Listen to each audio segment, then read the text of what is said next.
Hello നമസ്കാരം. സഹകാരി rice പ്ലസിന്റെ മറ്റൊരു current affairs ക്ലാസ്സിലേക്ക് എല്ലാവർക്കും സ്വാഗതം. അപ്പോൾ കഴിഞ്ഞ കോട്ടയം കോഴിക്കോട് ജില്ലയിലെ LDC പരീക്ഷാ ചോദ്യപേപ്പർ നമ്മൾ കറണ്ട് അഫയേഴ്സ് ചർച്ച ചെയ്തായിരുന്നു. അതിലൊരു ക്വസ്റ്റ്യൻ നമ്മൾ പറഞ്ഞായിരുന്നു റിസർവ് ബാങ്ക് ഗവർണറെ ചോദിച്ചിട്ടുണ്ടെന്ന്. അപ്പോൾ റിസർവ് ബാങ്ക് നിലവിൽ വന്നിട്ട് 90 വർഷങ്ങൾ പിന്നിട്ടിരിക്കുകയാണ്. അപ്പോൾ അതുമായി ബന്ധപ്പെട്ട കൂടുതൽ വസ്തുതകൾ, റിസർവ് ബാങ്കുമായി ബന്ധപ്പെട്ട് എന്തൊക്കെ കാര്യങ്ങളാണ് നമുക്ക് പഠിക്കാനുള്ളത്, അതെല്ലാം നമുക്ക് ഈ ക്ലാസ്സിലൂടെ നോക്കാം. ക്ലാസ്സിലേക്ക് കടക്കാം. Reserve bank at 90. റിസർവ് ബാങ്കിന് 90-ാം വർഷം, 90 വയസ്സായിരിക്കുകയാണ് നമ്മുടെ റിസർവ് ബാങ്കിന്. ഇന്ത്യയിലെ ബാങ്കിംഗ് സംവിധാനം നിയന്ത്രിക്കുന്ന കേന്ദ്ര ബാങ്കാണ് RBI അല്ലെങ്കിൽ റിസർവ് ബാങ്ക് ഓഫ് ഇന്ത്യ. ഇന്ത്യയിലെ ബാങ്കിംഗ് സംവിധാനം നിയന്ത്രിക്കുന്ന കേന്ദ്ര ബാങ്കാണ് RBI. 1934 March 6 reserve Bank of India act പ്രകാരം 1935 ഏപ്രിൽ 1 റിസർവ് ബാങ്ക് നിലവിൽ വന്നത്. റിസർവ് ബാങ്കിൽ അത്രയും പുളുവടിയന്മാരാണ്. ഏപ്രിൽ 1 റിസർവ് ബാങ്ക് നിലവിൽ വന്നത് 1935. ഏത് ആക്ട് പ്രകാരം? 1934 reserve Bank of India act പ്രകാരം 1935 April 1 reserve Bank of India നിലവിൽ വന്നു.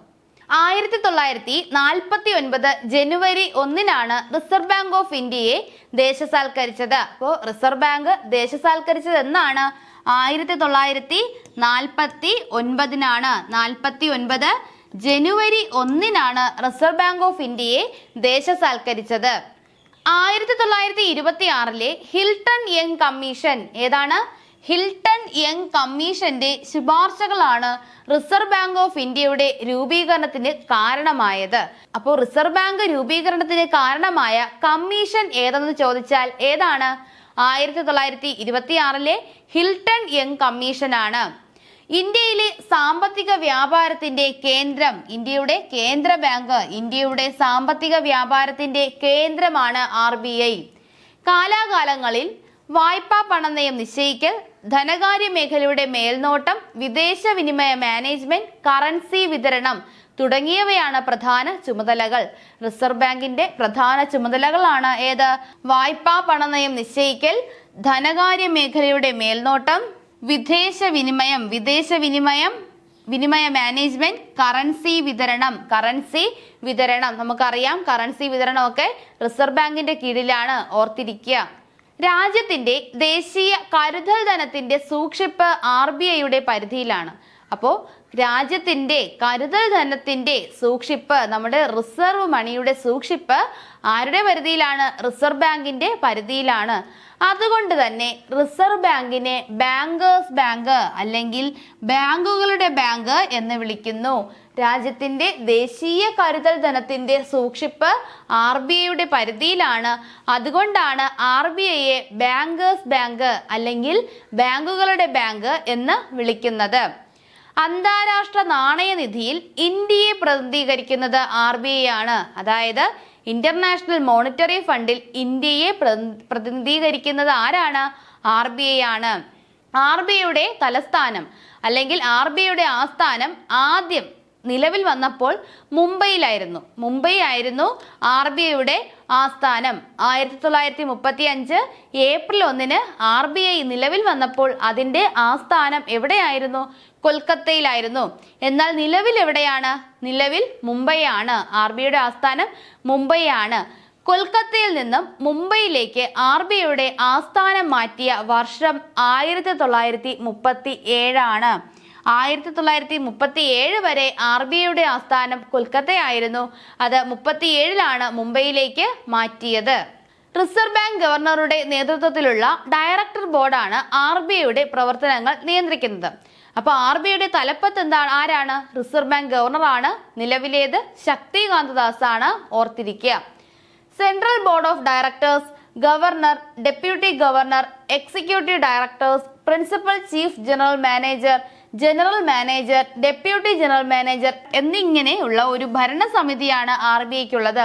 ഓർത്തിരിക്കുക, ഒരു സെൻട്രൽ ബോർഡ് ഓഫ് ഡയറക്ടേഴ്സ് ഉണ്ടാവും, പിന്നെ ഗവർണർ ഉണ്ടാകും, ഡെപ്യൂട്ടി ഗവർണർ ഉണ്ടാകും, എക്സിക്യൂട്ടീവ് ഡയറക്ടേഴ്സ് ഉണ്ടാകും, പ്രിൻസിപ്പൽ ചീഫ് ജനറൽ മാനേജർ ഉണ്ടാകും, പിന്നെ ജനറൽ മാനേജർ ഉണ്ടാകും, ഡെപ്യൂട്ടി ജനറൽ മാനേജർ എന്നിങ്ങനെയുള്ള ഒരു ഭരണസമിതിയാണ് നമ്മുടെ RBIക്കുള്ളത്. കേരളത്തിൽ കൊച്ചിയിലും തിരുവനന്തപുരത്തും RBIക്ക് ശാഖകളുണ്ട്. ചോദിച്ചിട്ടുള്ള ചോദ്യമാണ്. കേരളത്തിൽ RBIക്ക് ശാഖകൾ ഉള്ളത് എവിടെയൊക്കെയാണ്? കൊച്ചിയിലും തിരുവനന്തപുരത്തുമാണ്. കേരളത്തിൽ കൊച്ചിയിലും തിരുവനന്തപുരത്തുമാണ് RBIക്ക് ശാഖകൾ ഉള്ളത്. ഓർത്തിരിക്കുക. RBIയുടെ മേധാവി RBI ഗവർണറാണ്. RBIയുടെ മേധാവി നമ്മുടെ റിസർവ് ബാങ്ക് ഗവർണറാണ്. റിസർവ് ബാങ്കിന്റെ ആദ്യത്തെ ഗവർണറാണ് ഓസ്ബോൺ അർക്കൽ സ്മിത്ത്. ആരാണ്? ഓസ്ബോൺ അർക്കൽ സ്മിത്ത് ആണ് റിസർവ് ബാങ്കിന്റെ ആദ്യത്തെ ഗവർണർ. പേര് കേൾക്കുമ്പോൾ തന്നെ അറിയാം ഇന്ത്യക്കാരനല്ല. കാരണം ഇന്ത്യക്ക് സ്വാതന്ത്ര്യം കിട്ടുന്നതിന് മുന്നെയാണ് 1935 April 1 reserve Bank of India സ്ഥാപിക്കുന്നത്. അപ്പോൾ ഇന്ത്യക്കാരനായ ആദ്യത്തെ റിസർവ് ബാങ്ക് ഗവർണർ ആരാണ്? CD ദേശ്മുഖ് ആണ്. CD ദേശ്മുഖ് ആണ് ഇന്ത്യക്കാരനായ ആദ്യത്തെ reserve bank governor. CD Deshmukh. നിലവിലെ റിസർവ് ബാങ്ക് ഗവർണറാണ് ശക്തി കാന്തദാസ്. ആരാണ്? ശക്തി കാന്തദാസ്. രാജ്യത്ത് കറൻസി നോട്ട് പുറത്തിറക്കുന്നത് റിസർവ് ബാങ്ക് ആണ്. നമുക്കറിയാം, നമുക്ക് വേണ്ട നോട്ടുകളൊക്കെ അച്ചടിച്ചിറക്കുന്നത് അത് റിസർവ് ബാങ്ക് ആണ്. ആ നോട്ടുകളിലെല്ലാം ഒപ്പുവെക്കുന്നത് റിസർവ് ബാങ്ക് ഗവർണറാണ്. 1 രൂപ ഒഴികെയുള്ള കറൻസി നോട്ടുകളിൽ ഒപ്പിടുന്നത് റിസർവ് ബാങ്ക് ഓഫ് ഇന്ത്യ ഗവർണറാണ്. അങ്ങനെയെങ്കിൽ 1 രൂപയുടെ നോട്ടിൽ ആരാണ് ഒപ്പിടുന്നത്? ആരാണ്? കേന്ദ്ര ധനകാര്യ സെക്രട്ടറിയാണ്. ആരാണ്? ഇന്ത്യയുടെ ധനകാര്യ സെക്രട്ടറിയാണ് 1 രൂപയുടെ നോട്ടിൽ ഒപ്പിടുന്നത്. 1 രൂപയുടെ നോട്ടിൽ ഒപ്പിടുന്നത് ആരാണ്? ഇന്ത്യയുടെ ധനകാര്യ സെക്രട്ടറിയാണ്. 1 രൂപ നോട്ട് പുറത്തിറക്കുന്നത് ധനകാര്യ മന്ത്രാലയമാണ്. അതിൽ ഒപ്പിടുന്നത് ധനകാര്യ സെക്രട്ടറിയാണ്. അത് പുറത്തിറക്കുന്നത് ധനകാര്യ മന്ത്രാലയമാണ്. ഇന്ത്യ സ്വാതന്ത്ര്യം നേടിയതിനു ശേഷം ആദ്യമായി 1 രൂപയുടെ കറൻസി പുറത്തിറങ്ങിയത് 1949 ഓഗസ്റ്റ് 12 ഓർത്തിരിക്കുക.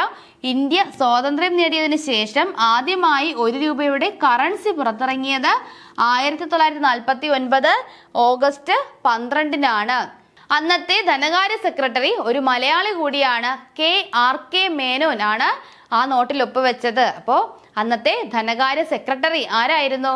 KRK മേനോനാണ്. അദ്ദേഹം ഒരു മലയാളിയാണ് എന്നുകൂടി ഓർത്തിരിക്കുക. RBI ആക്ട് പ്രകാരം എല്ലാ ഷെഡ്യൂൾഡ് ബാങ്കുകളും ആകെ നിക്ഷേപത്തിന്റെ നിശ്ചിത ശതമാനം തുക RBIയിൽ സൂക്ഷിക്കണം. ഇതിനെയാണ് CRR അല്ലെങ്കിൽ ക്യാഷ് റിസർവ് റിക്വയർ എന്ന് പറയുന്നത്. അപ്പൊ എന്താണ് ക്യാഷ് റിസർവ് റിക്വയർ അല്ലെങ്കിൽ CRR?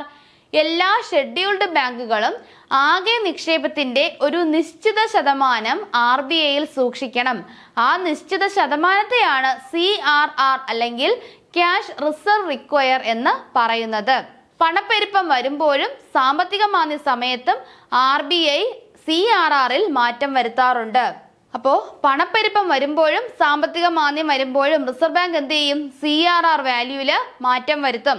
പണപ്പെരുപ്പം വരുമ്പോഴാണെങ്കിൽ എന്ത് ചെയ്യും? CRR കൂട്ടും. CRR കൂട്ടുമ്പോൾ പണത്തിന്റെ വിനിമയം കുറയുന്നു. ഷെഡ്യൂൾഡ് ബാങ്കുകൾ എന്ത് ചെയ്യും? കൂടുതൽ തുക CRR ആയി സൂക്ഷിക്കേണ്ടി വരും. അപ്പോൾ എന്താണ്? അതിന്റെ വിപണനം കുറയുന്നു പണപ്പെരുപ്പം വരുമ്പോൾ. എന്നാൽ സാമ്പത്തിക മാന്ദ്യം വരുന്ന സമയത്താണെങ്കിൽ CRR കുറച്ചു കൊടുക്കും. CRR കുറയ്ക്കുകയാണ് ചെയ്യുന്നത്. ഓർത്തിരിക്കുക. ആധുനിക കാലത്തെ ആദ്യ ബാങ്ക് 1904 സ്ഥാപിതമായ ബാങ്ക് ഓഫ് ഇംഗ്ലണ്ട് ആണ് ആധുനിക ബാങ്കിംഗ് സംവിധാനത്തിന് വഴിത്തിരിവായത്. 1904 സ്ഥാപിതമായ ബാങ്ക് ഓഫ് ഇംഗ്ലണ്ട് ആണ് ആധുനിക ബാങ്കിംഗ് സംവിധാനത്തിൽ വഴിത്തിരിവായത്. 1825 ബാങ്കുകൾ വ്യാപകമായി നഷ്ടത്തിലായത് മറികടക്കാൻ Britain parliament bank charter act പാസാക്കി. എന്താണ്? Bank charter act 1825 Britain parliament പാസ്സാക്കുന്നത്.